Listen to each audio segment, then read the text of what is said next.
Bismillahirrahmanirrahim. Kita akan melanjutkan kajian kita insyaallah, yaitu masih tentang al-adab qada'il hajah. Adab-adab bagaimana memasuki yaitu kamar mandi atau toilet. Kemarin kita sudah menjelaskan para jamaah Bapak Ibu bahwa adab-adab yang dijelaskan oleh Nabi ini jelas. Ketika orang masuk toilet harus cari tempat yang tertutup, hati-hati dengan adanya CCTV kamera. Yang kedua, betul-betul harus menjaga auratnya. Kenapa? Karena ketika orang itu kalau sudah masuk toilet, maka di situ ada jin laki-laki dan perempuan yang jahat. Yang kedua, toilet kamar mandi tempat yang kotor. Tempat yang kotor. Makanya Nabi mengatakan satru ma baina ayunil jin wal auratu bani Adam idza dakhala aduhum al khala ayyakulu bismillah. Di dalam hadis sahih Imam Muslim katakan bahwa penghalang antara penglihatan jin ya dan juga aurat manusia itu apabila dia masuk tempat kamar mandi atau toilet, maka hendaknya dia mengucapkan minimal bismillah, minimal. Kalau nggak bisa, Allahumma inni a'udzubika minal khubusi wal khaba'ith, atau Allahumma inni a'udzubika minal khubthi wal khaba'ith. Khubthi ada dua riwayat. Kalau khubusi adalah yaitu jin laki-laki dan perempuan. Kalau khubuth ya itu adalah kotoran, berlindung dari sesuatu yang membahayakan bagi kondisi jasad perut kita yang keluar ya, kita berlindung kepada Allah. Sesuatu yang keluar itu kita berlindung supaya sesuatu yang tidak membahayakan bagi kesehatan kita. Nah, itu. Kemudian para jamaah yang dimuliakan oleh Allah Subhanahu wa taala, maka di sini Nabi sallallahu alaihi wasallam menjelaskan secara jelas untuk doa.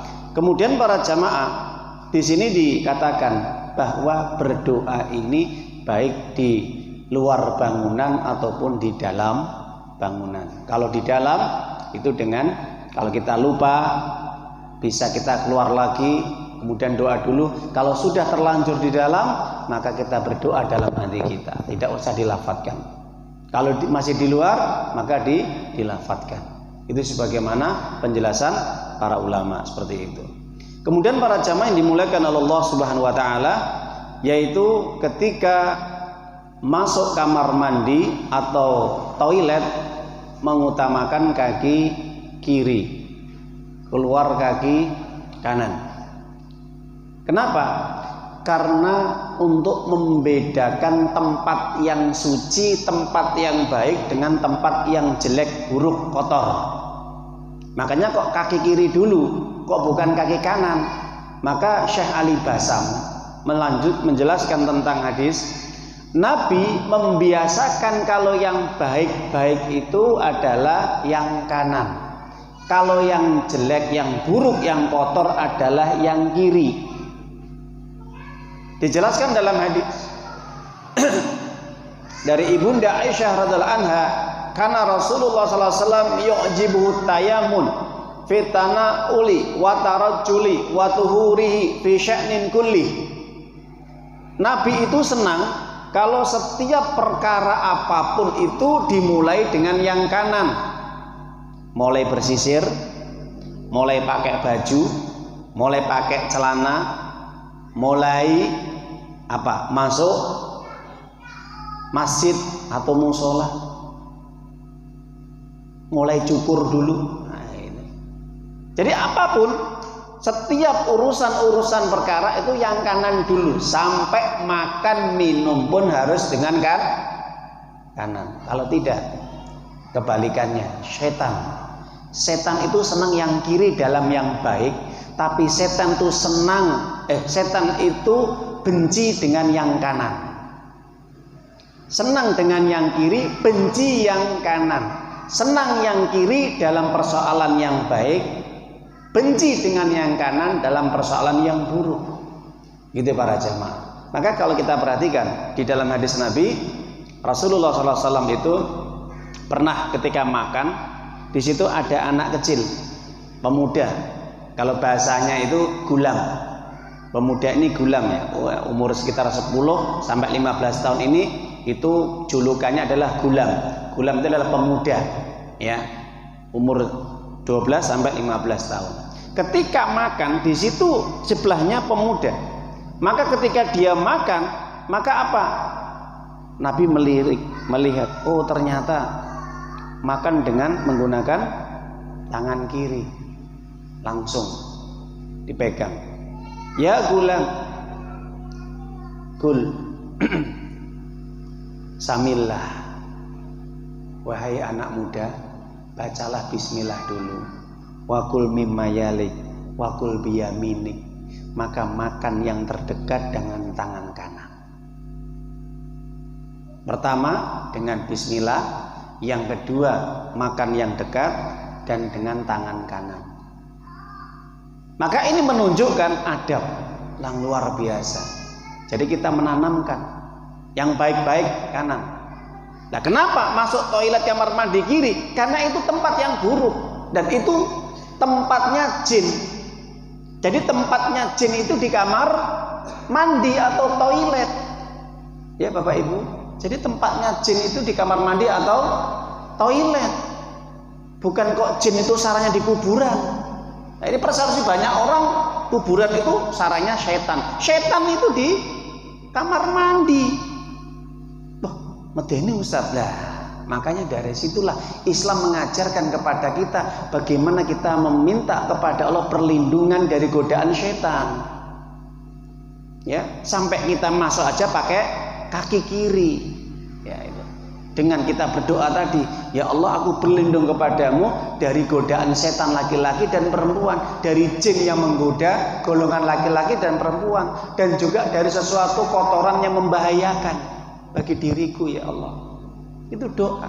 Kalau nggak bisa, bismillah saja dengan nama Allah. Kalau kita tidak hafal doanya. Kemudian ketika keluar, baru kaki kanan. Sambil kita berdoa Pak, keluarnya bagaimana? Gufronaka. Bagaimana keluarnya doanya? Gufronaka. Ada doa Ustaz, alhamdulillahilladzi adhaba anil adza wa afani. Iya itu doa, tapi hadis sanadnya adalah dhaif dan ini dilemahkan oleh Syekh Nasiruddin Albani karena ada cacat perawinya. Boleh kita baca doa ini? Boleh untuk diri kita sendiri. Tapi kalau kita ajarkan kepada yang lain, maka ini harus dijelaskan. Ini bukan dari Nabi. Setiap hadis yang lemah itu jangan disandarkan kepada Nabi. Tapi boleh kita pakai, boleh untuk tambahan. Gufronaka alhamdulillahilladzi adhaba anil adza wa afani. Doa itu baik. Semua doa itu baik.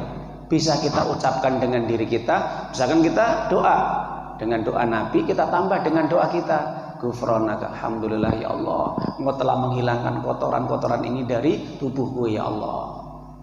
Aku berterima kasih bersyukur padamu ya Allah. Boleh. Tapi doa Nabi harus kita baca dulu. Ya. Nah, kenapa kok membaca gufronaka? Apa itu gufronaka artinya? Apa Bu? Pak? Minta ampunan. Minta ampunan kepada Allah.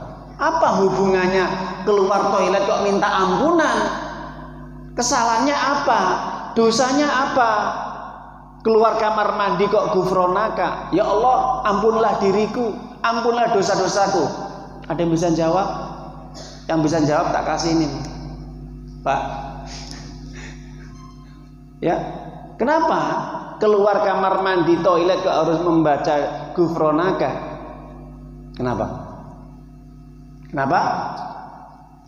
Karena kita ini lupa kepada Allah bahwa Allah telah memberikan nikmat yang besar, yaitu dengan Allah menghilangkan segala kotoran yang ada dalam jasad kita, dan kita banyak dosa kepada Allah sehingga kita lupa bersyukur kepada Allah. Maka tatkala kita diberikan nikmat kesehatan, kita lupa bersyukur kepada Allah, kita minta ampun kepada Allah. Itu tandanya kita minta ampun kepada Allah. Kenapa? Kita lupa bersyukur kepada Allah. Coba Bapak Ibu, saya tanya, kalau kita nggak bisa keluarkan kotoran, bagaimana kira-kira? Bagaimana? Siapkan rumah untuk dijual, operasi. Siapkan uang yang banyak untuk operasi. Gitu mboten? Loh, mahalnya usus. Ada usus jari, ada usus 12 jeras, ada usus besar. Loh, lengkap ini dalam tubuh perut kita ini ada lambung. Proses sampai dikeluarkan oleh Allah atas izin Allah, luar biasa nikmatnya. Coba Bapak Ibu, saya tanya, jenengan ditawarkan pilih uang 1M nggak bisa BAB dengan orang bisa BAB tapi nggak punya duit 1M, pilih mana?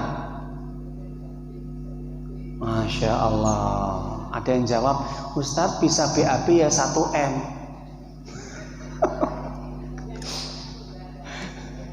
Ya, insya Allah. Ya, orang nggak bisa BAB, rasanya kayak apa? Masya Allah. Coba kita sudah perut sakit, kita mau ke belakang, ini mau ke toilet, kamar mandi, lah dengan izin Allah di dalam toilet itu ada orang. Rasanya bagaimana, Bu? Cepet. Ya, sampai ginjal kita. Apalagi di tengah perjalanan. Coba Bapak Ibu, kita di rumah dipakai sama anak kita. Kira-kira ini jujur ya, kamar mandi cuma 1 di rumah, dipakai lagi. Jenengan terasa ingin buang air besar. Kira-kira bengak-bengok mboten, Bu?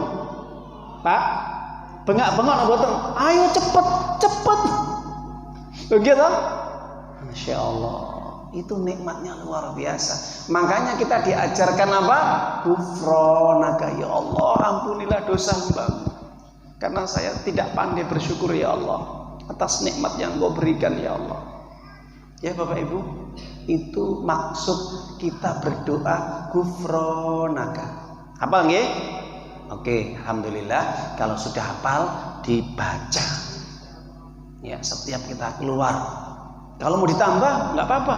Ghufranaka alhamdulillahilladzi adhaba 'anil adha wa afani. Atas segala pujian semua milik Allah yang telah menghilangkan sesuatu yang buruk dan kotor dari diriku ya Allah. Nah, itu artinya. Ya. Nah, para jemaah Bapak Ibu yang dimuliakan oleh Allah Subhanahu wa taala, kemudian keluar dengan kaki kanan sambil kita berdoa dengan membaca tadi apa? Ghufranaka. Tidak boleh menghadap kiblat, sudah kami jelaskan kemarin. Sekarang tidak boleh berbicara, sudah saya jelaskan, dilarang berbicara di dalam kamar mandi atau toilet, ya, apalagi menjawab salam atau zikir-zikir, ya. Nah, itu dilarang keras, tidak boleh. Ada lafaz-lafaz Allah yang keluar dari mulut kita. Makanya hati-hati Bapak Ibu para jamaah, kalau masuk kamar mandi, toilet, HP harus siap di pesawat atau dimatikan. Kenapa? Apalagi kalau di dalam HP jawal ini di situ menggunakan nada dering murotal. Nah, ini hati-hati. Ya. Pas ketika ada bel, ada WA, keluar nada deringnya. Bismillahirrahmanirrahim. Nah, bagaimana Bapak Ibu? Ada lafaz murotal di dalam toilet. Dosa nggak ini? Dosa, karena dia tidak mengagungkan asma Allah, mengagungkan nama-nama Allah, tidak mensucikan Allah, sama aja menghinakan Allah. Hati-hati, ya, apapun ucapan-ucapan. Nah, ini bicara nggak boleh, ngobrol, ya, di dalam toiletnya 2 jagongan. Pripun jenengan? Kalau ingin mlebet mboten arisane lain nggak boleh. Ya, meskipun suaranya temboknya segini, ya, bisa jagongan ngobrol gitu nggak boleh. Nah, itu. Kecuali kalau menyapa, ya, dengan darurat mencari, nah itu bisa dengan dehem, ya, dengan isyarat cukup dehem atau ditutup tok. Nah, ya, jadi pakai gayung itu menandakan kalau sedang ada di dalam kamar mandi. Nah, itu. Ada orang salam, assalamualaikum, waalaikumsalam. Nah, di dalam kamar mandi, sudah salamnya keras. Nah itu. Gimana Bu? Toilet. Nah itu. Jadi para jamaah Bapak Ibu, hati-hati ya. Kalau seandainya sudah di dalam kamar mandi, tidak boleh berbicara, apalagi zikir atau menjawab salam. Kemudian hal-hal yang dilarang juga di dalam kitab Minhajul Muslim dan kitab-kitab yang lain yang kita ambilkan, yaitu tidak buang air besar atau buang air kecil itu di tempat untuk bernaungnya manusia, untuk bernaung, untuk berteduh, ya, cangkruk, apalagi pohon, nah itu, atau tempat-tempat yang di situ untuk istirahat. Ya, hati-hati Bapak Ibu. Jadi kalau sampai buang air kecil atau buang air besar di tempat-tempat yang untuk berteduh, maka jelas itu dia sama aja mengundang laknat Allah. Laknat Allah. Rasulullah SAW mengatakan, ittaqul la'ani. Qalu wa man la'anan ya Rasulullah? Alladhi yatahalla fi tariqin nas aw fi dhillihim. Hati-hati kalian dari tempat-tempat yang dilaknat oleh Allah. Para sahabat bertanya, apa tempat-tempat yang dilaknat oleh Allah? Yaitu tempat-tempat untuk berteduh manusia, untuk istirahat manusia, tapi kalian telah mengotorinya. Itu dikotori, pipis di situ, buang air besar di situ.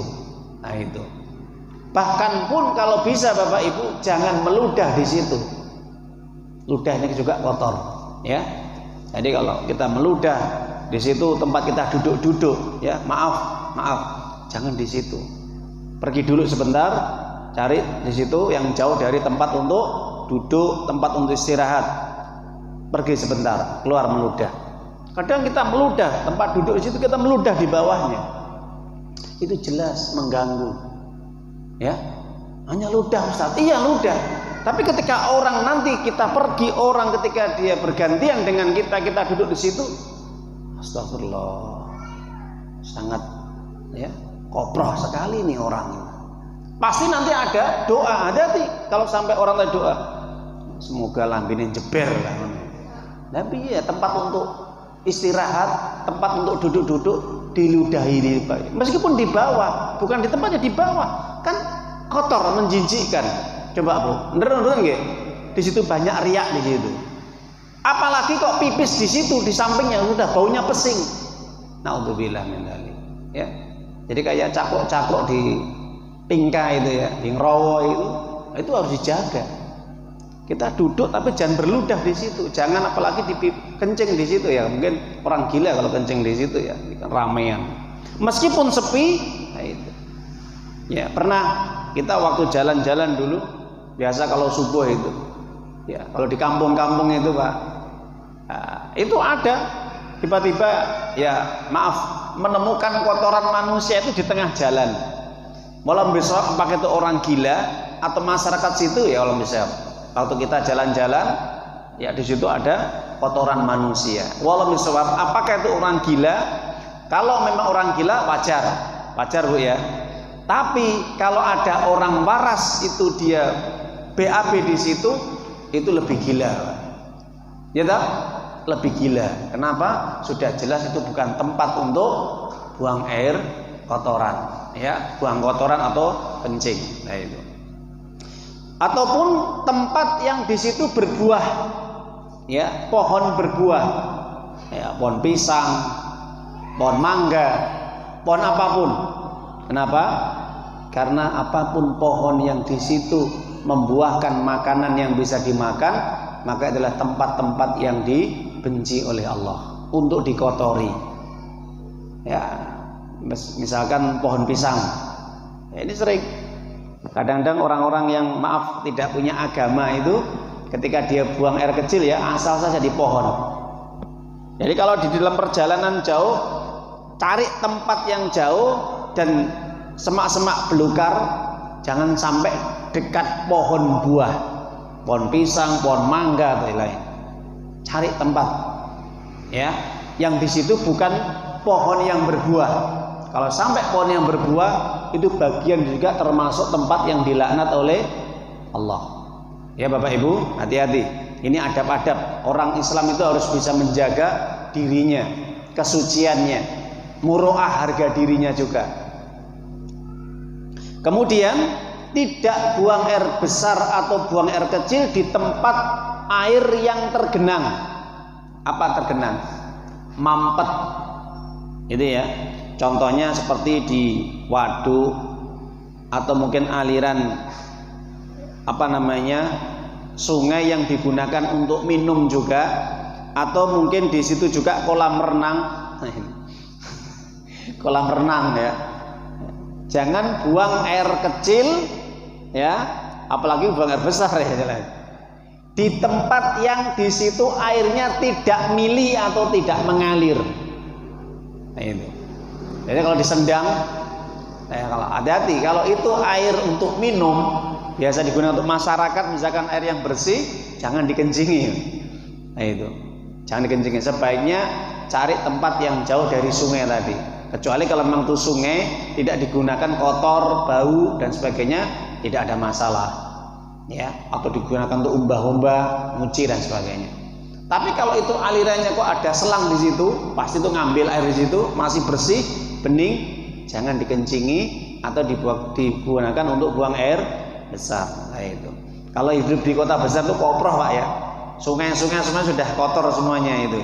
Jadi kalau pengalaman kita dulu waktu masih kecil itu di kota Jakarta itu, Nyun Sewu ya, dulu saya masih kecil itu BAB itu kayak toilet ya, toiletnya modelnya itu cuman ya Masya Allah ukurannya kalau nggak salah itu 1/2 meter, tapi kan banyak, pas ya di pinggir kali gitu ya, kita ada 4-5 itu jajar-jajar. Ya sudah, lanang wedok laki-laki perempuan BAB di situ, itu dekat sumurnya, ada sumurnya.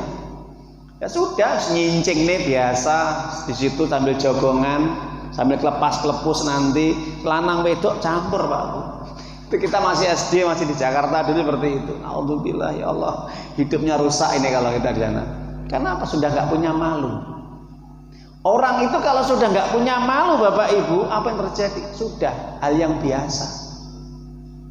Itu aurat atau tidak aurat itu nggak ngegubris, nggak ngereken, nggak ngerespon. Yang penting apa? Yang penting saya bisa buang air besar. Sudah di kali itu. Ya, jadi kotorannya langsung nyemplung ke kali itu. Nah, itu. Jadi makanya hidup di Jakarta itu kalau di tempat-tempat yang kumuh ya, Nyun Sewu ya, itu ya seperti itu kondisinya. Kita tambah satu lagi. Kemudian juga dilarang ketika buang air besar atau air kecil, ketika beristinja itu menggunakan tangan kanan atau menyentuh ya kemaluan dengan tangan kanan. Itu para jamaah Bapak Ibu. Jadi bagaimana adabnya? Rasulullah SAW menjelaskan dari Abu Qatadah, "Idza syariba ahadukum fala yatanaffasa fil ina wa idza adal khala fala yamassa dzakarahu bi yamini wa latamassah bi yamini." Apabila kalian makan ya, apabila kalian minum, jangan meniupnya ketika panas. Makan, minum ketika panas tidak boleh ditiup, dikipas boleh. Adab-adabnya gitu nggih. Ingat, Islam memberikan adab kalau panas, air panas atau nasi panas, makanan panas jangan ditiup. Kenapa? Secara medis itu berbahaya. Ya, CO2 keluar jadi bakteri, virus. Kita meniup itu mengeluarkan CO2, bukan O2, CO2. Ya, itu kotoran. Dikipas kalau panas, enggak diler. Apa diler bahasanya? Ya dibiarkan gitu dulu, mau makan sampai air itu hangat atau dingin. Biasakan Bu ya Pak, ajarkan pada anak-anak kita. Kalau kita dulang itu tiup, dulang nih. Nah, ini pelajaran yang salah ini. Insya Allah ya, kebiasaan kita orang tua ngajarkan anak atau cucu salah. Kalau kita mau dulang bayi atau dulang anak ketika masih panas itu ditiup. Ya, mau minum kopi, teh ditiup, nggak boleh. Ya, ini dilarang. Kemudian ketika buang air kecil atau buang air besar, jangan sekali-kali dia memegang dengan tangan kanannya atau cebok dengan tangan kanannya. Kenapa? Karena itu menyerupai setan. Setan itu senang kalau yang kotor-kotor itu kanan. Itu para jamaah Bapak Ibu. Kemudian yang terakhir para jamaah yang dimuliakan oleh Allah, maka yang disunahkan yaitu 3, 5, 7 dan seterusnya ganjil ketika beristinja atau istimar itu dengan menggunakan air atau batu atau daun. Ketika seandainya kita perjalanan tidak membawa air, lupa tiba-tiba buang air besar atau buang air kecil, maka bisa kita gunakan batu itu sebagai pengganti air. Atau ya sekarang Ustadz tisu basah ya boleh lah. Ya, yang penting itu mensucikan. Apapun yang itu bisa menghilangkan kotoran. Berapa? 3, 5, 7 ganjil seterusnya. 3 kali, 5 kali atau 7 kali. Yang penting apa? Ganjil. Masya Allah. Makanya para jamaah Bapak Ibu, dijelaskan di dalam hadis bahwa Nabi sallallahu alaihi wasallam mengatakan bahwa makanan saudara kalian adalah tulang dan kotoran. Maka sahabat bertanya, siapa saudara kita ya Rasulullah? Jin. Jin adalah makanannya kotoran dan tulang. Dan jin juga membiasakan untuk menggunakan tangan kanannya ya ketika mereka itu buang air besar atau kecil, atau juga buang air kecil, besar kecil sama seperti sama. Jin juga buang air besar dan kecil, tapi dia senang dengan memakan makanan kotoran manusia. Itu makanannya jin yang kotor-kotor dan tulang.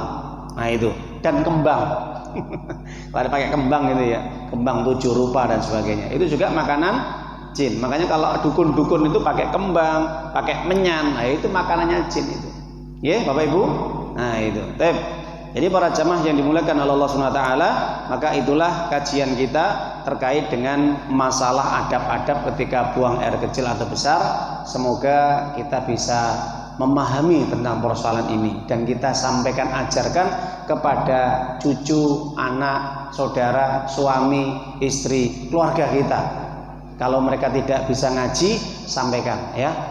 Diajarkan adab-adabnya. Apapun demi kebaikan. Kenapa?